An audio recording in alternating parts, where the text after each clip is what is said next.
Winbrook Pride Arts and Entertainment, take one.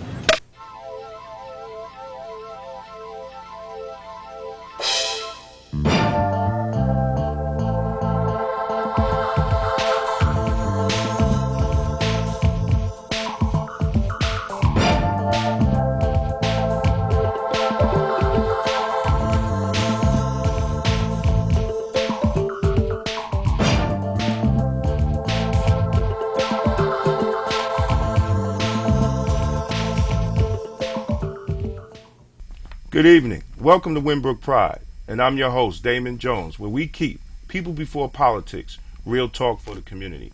And tonight we'll be discussing the recent analysis report of White Plains Police Department. What is going on? A lot of the community has disagreed. The report says here, that we have here, says that White Plains Police Department is a model police department. It also states that the police officers in the Kenneth Chamberlain shooting was justified. But there's other issues within the police department that has not been discussed in this report. And we're here with Michael Hannan. He's an officer of White Plains Police Department. He's a member of Blacks in Law Enforcement of America. He's here tonight, not as a representative of White Plains Police Department, but a member of Blacks in Law Enforcement of America. Welcome, Mike. Good evening. Thank you. How you doing? I've been better. I'm presently recovering from my injuries sustained in an assault where I was the victim at police headquarters, 77 South Lexington, White Plains, New York. Okay, let's for the people that don't know your story, can you give a quick recap on what happened to you? Sure. On that date, September 22nd, 2011, around 1 p.m., I received a phone call from an administrator at one of the local synagogues. She was unhappy with my attitude on the phone and forwarded a letter to the chief's office. Assistant Chief Fitzimmons, after receiving the email, her and my supervisor had a corresponding email about the call. My lieutenant agreed with me that I handled the call well. Shortly after, she came downstairs, and there was an incident involving a chair where I was struck with a chair. You were struck with a chair by the assistant chief? Yes, sir. And was there witnesses? Yes, sir. There was one lieutenant, one police officer, and one civilian dispatcher. Really? Now, what happened after the lieutenant struck you with the chair? After assistant chief struck me with the chair, the lieutenant and Fitzimmons had a conversation. Of course, I was still working, and after that, she got up and left. Did you end up going to the hospital for any injuries? Yes, I did. I went to the White Plains emergency room. Okay, after that, being in law enforcement with injuries on the job, did you generate proper paperwork? Did you write reports on the incident? Yes, sir. I actually wrote a memorandum to Commissioner Chong and forwarded to, I wrote a memorandum to Chief Bradley and forwarded to Commissioner Chong's office as well about what happened to me prior to going to White Plains ER. Okay, well let's fast forward for the sake of time that we have here. If someone hits somebody or assaults somebody with a chair, usually that is assault, correct? Yes, sir. According to New York State penal law, you can be reckless or intentional, to cause serious physical injury to somebody, which I sustained. I can't go into the details, but it was a severe back injury, which caused me to miss 3 months of work, 6 months of physical therapy, numerous trigger point and epidural injections. I actually have to follow up because of the meningitis scare now with those injections. So I could have lost my life because she couldn't control her emotions that day. Right. Now, was there any charges brought against her? No, there was no departmental charges whatsoever. What about criminal charges? We attempted to go to Westchester County District Attorney's Office with charges. And who accompanied you when you went to the DA's office? The PBA, President Robert Riley, accompanied me, along with our PBA attorney, Vice President, on November 9th, 2011. Okay, and nothing came out of that. They didn't pursue, or they what did they actually say to you about the incident? Well, when we got there on the 9th of November, I was never treated like a victim. I was asked why was I bringing this to them, and shouldn't White Plains be handling this type of situation in-house. The union president spoke for me that it's been 6 weeks after the incident. I had wrote numerous memos and letters, not only to Chief Bradley and Commissioner Chong, but also to Mayor Roach in the City Hall, and I heard no response. So it was the union's idea for me to take it to the DA's office. Okay, and they tried to kick it back to the White Plains city government or the department? Yes, that unfortunately that's the MO of the Westchester County DA's office. What I didn't know, and just recently found out, is that White Plains had sent their internal affairs lieutenant had actually dropped off paperwork before we met with the DA. And that's a correction. We met with the ADA on November 14th. White Plains Internal Affairs met with them on November 10th. And they dropped off reports regarding my incident and also a previous incident regarding me. So basically they tried to taint the investigation or taint the meeting that you would have with them, with your union president. Correct. We were lied to that this was like the initial meeting. White Plains was there 4 days prior. And the only incident I was ever involved in was I was asked to define a meaning of chosen ones, which is a slang term used in the police department. And basically, for time's sake, it's, being in law enforcement, it's preferential treatment given to those, based off race, sex, or who they associate with off duty. The drinking parties, the cliques, like in high school. Right. So I never was disciplined for this meeting. I did have a meeting with Fitzimmons and the Internal Affairs Lieutenant a few weeks after I wrote this, but nothing ever came about it to my knowledge. But yet they decided to bring this over to the DA's office to, like you said, taint everything. Which has no bearing on her assaulting you. No, it did not. And also, they also kept a copy of the phone call I had with the administrator from the synagogue, but that had really they didn't have her, she didn't supply them with a statement against me. Right. So again, to taint the water, they have that over there as evidence. Right. Now let's go back just a little bit. Did she feel that you did something wrong, and her being a assistant chief, I mean, there's people underneath her that could look into the situation or examine what you did that she thought was wrong. So was there a lieutenant or was there a sergeant or anybody that looked into your actions that she claimed that she was, I guess, so upset at you about that she had to hit you with a chair? Yes, it was a lieutenant working the room. We call it the tour commander position, and he thought I did everything, up to standard. And do you have documents? Were there anything transpired between the assistant chief and the lieutenant about your actions? Yes, the DA's office and the police department at this point have copies of the email that she sent to the lieutenant and his response back to her. So really, it wasn't no reason for her to assault you with a chair. No, it was not even a reason for her to be down in that room. According to the book of rules, she's not even supposed to be in that room. Really? And to my knowledge, she hasn't been back to that room, since September 22nd, 2011. Wow. Okay. As far as the city, she's a city employee. You are a city employee. Are there any rules and regulations for city employees about her behavior? Yes, there are. They have policy and procedure dealing with workplace violence, workplace harassment by superiors. There's supposed to be a non-retaliation decree in the policy and procedures, but that didn't work for me. Oh, that didn't work for you? No, it didn't apply to me in my case. They said it didn't, and what was their reason that it didn't apply to you? It's my feeling it didn't apply to me because I never heard a response, and I still haven't heard a response from the mayor's office. I just recently got word from Chief Bradley in July, so you're talking almost a year later, that after White Plains investigation, which to my knowledge none of us have ever been spoken to upstairs, that she didn't assault me. So they had an investigation of the incident, but nobody spoke to the victim. No one. Yes, sir. Correct. Okay. Now, did you approach the city council and approach the mayor on this issue? Yes, I did. I gave a speech in front of City Hall sometime in April.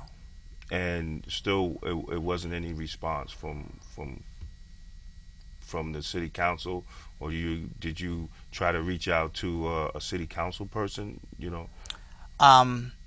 I got no response from my speech made in April. Back in November of 2006, I did write Councilman Boykin, who was on the council then, and he is now.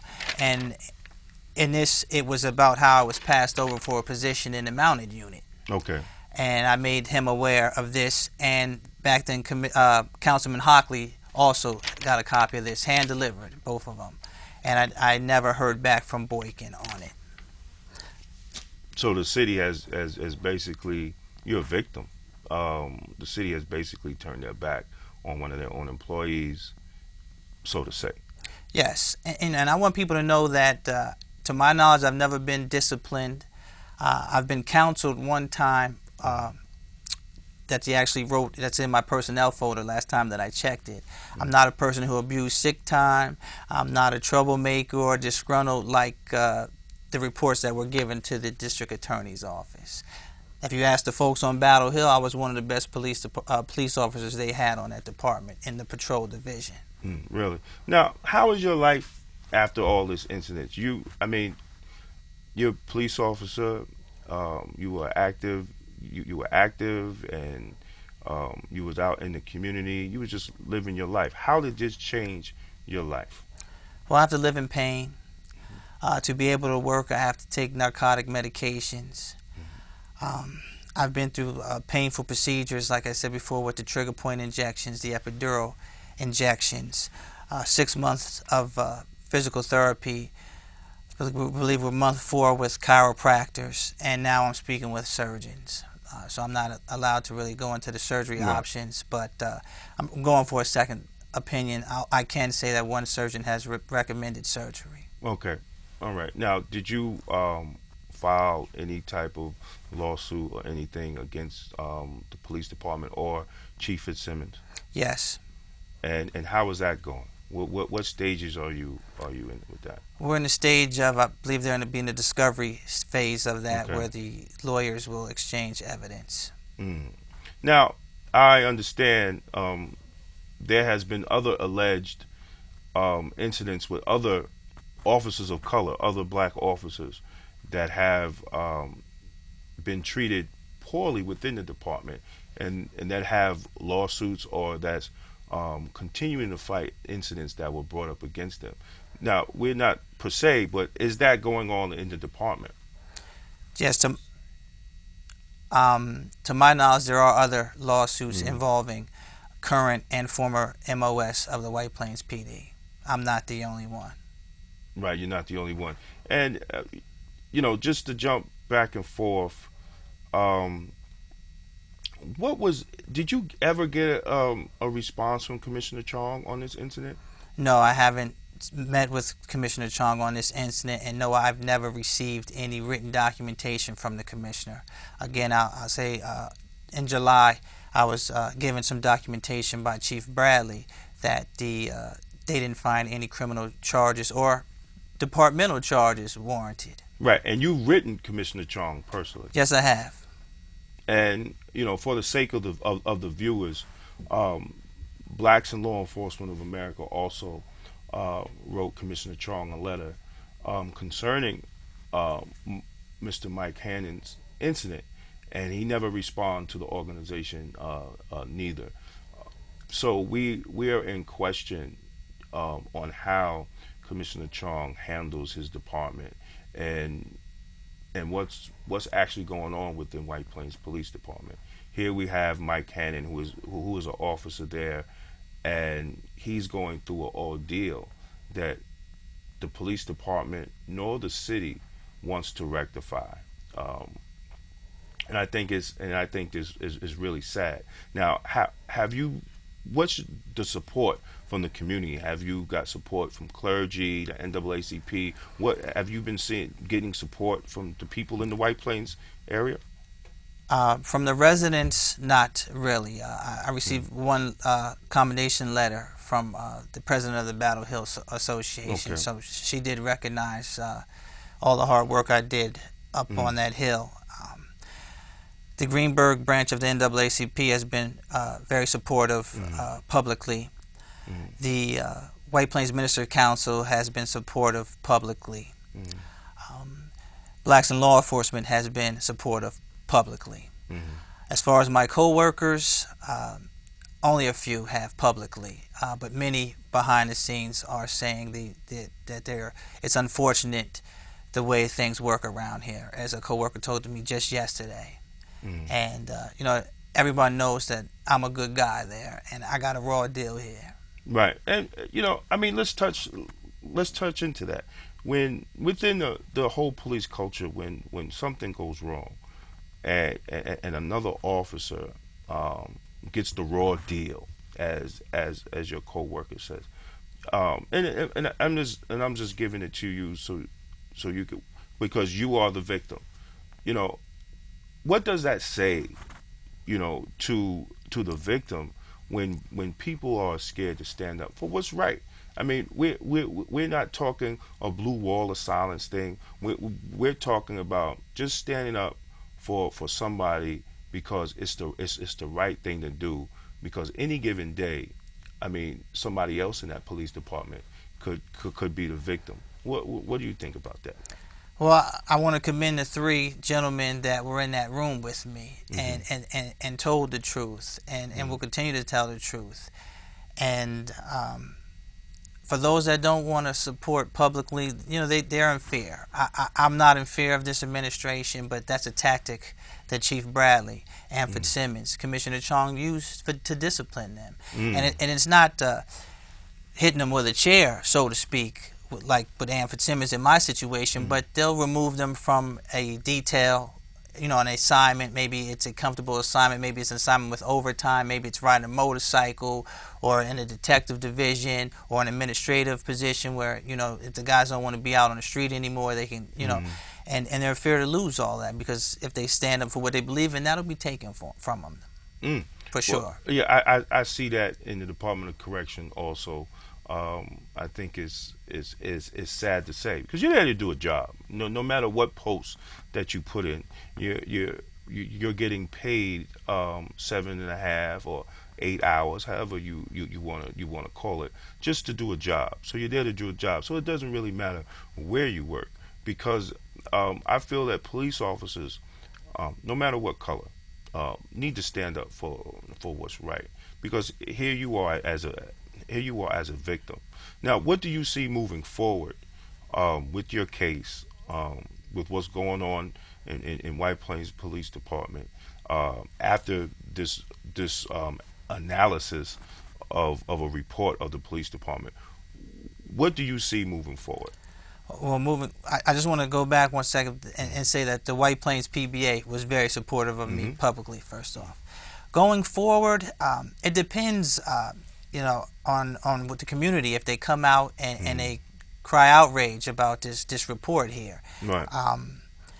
And as in my case, and I'll speak on my case, those administrators who were in charge of my investigation, they're all friends. There was most recently a drinking party at one of the administrators' homes in White Plains, and a 20-year-old had to be rushed to the emergency room. Allegedly with alcohol poisoning, allegedly. And he's allegedly the son of a former administrator there. So even their children allegedly hang out together. Also in the DA's office, my investigation was not the first time the Fitzimmons family has been given a break by the Westchester County's DA's office, as far as it involves a crime being committed. Allegedly. So I believe when facts like that come out, when the other lawsuits, when their lawyers decide to make it public and that comes out, somebody somewhere, an up-and-coming federal agent, it may be, or an attorney, somebody's going to want to go through that department with a fine comb maybe pull men and women outside without a lieutenant standing over them in their interview and talk like we're talking now, and the truth will come out. That's the only way. It can't be how like this report was, where the interviews were selected. It wasn't random. Right, right. And I always say that the police officers, are victims of as well. They're just the pawns. The really big fish that use the cover up are the chiefs and the commissioners and the DA's office. Police officers have a false sense of security that because they're police officers and that blue wall of silence is not for them. That blue wall of silence is for the administrators, it's for the commissioner, it's for the sergeant, lieutenants, and those above. Because you have fallen victim to the same thing that many young black men fall victim to in the streets every day by police. And when your own union president cries foul play between the DA's office and the chief, that's the same foul play that these young black men that are beaten up, set up, and press charges against. They cry the same foul play. So here we are looking at a system, and the politicians, the mayor and the city council, fail to correct it. They're failing to correct it. You're a White Plains police officer, and you are a victim, and they have turned their back on you. And when we have to move forward as a community and to bring this information out. And just like always, I told you, man, I commend you for standing up, because a lot of people will fall victim to what you have fallen victim to, and they'll be afraid to talk about it. So the taxpayers of White Plains, the taxpayers of Westchester, they don't know what's going on, and the chiefs and the commissioner, they get paid by the taxpayers' money, and they should be accountable. They should be accountable, and Mayor Roach and the city council should be accountable also, because they are elected by the people, Yes, and they should be representing the people. So if you got 3 minutes. If you want to say anything to the people of White Plains, and to anybody who's watching, you have 3 minutes to just close it out, bro. Okay, first I'd like to state that even after all of this, I still believe that there are many men and women that are on the White Plains Police Department that are the finest officers in the state of New York. I think it's time for Mayor Roach to look at that police administration, and it's time for change. We've had the same chief for over 20 plus years. Not to say that's a bad thing in some phase, but it's time for change. If you have all these lawsuits from your own employees, if you have all these civilian complaints out there and all these incidents, we didn't have this 10 years ago. When I first got hired, the great Mayor Delfino said, you just joined the Dallas Cowboys of law enforcement, the finest in the state. Well, we're far from that now. And it's only going to be change at the top of our administration to change that, and maybe we can one day get back to where we used to be. That's really deep. And thank you, brother. I want to thank you for coming out. Thank you for having me on the show. And I want to thank everybody watching Winbrook Pride, where we keep people before politics and real talk for the community. And I want people to stay tuned. This is not the last story that you're going to hear about what's going on between the White Plains Police Department and the community that they claim to serve. Thank you very much, and have a good night.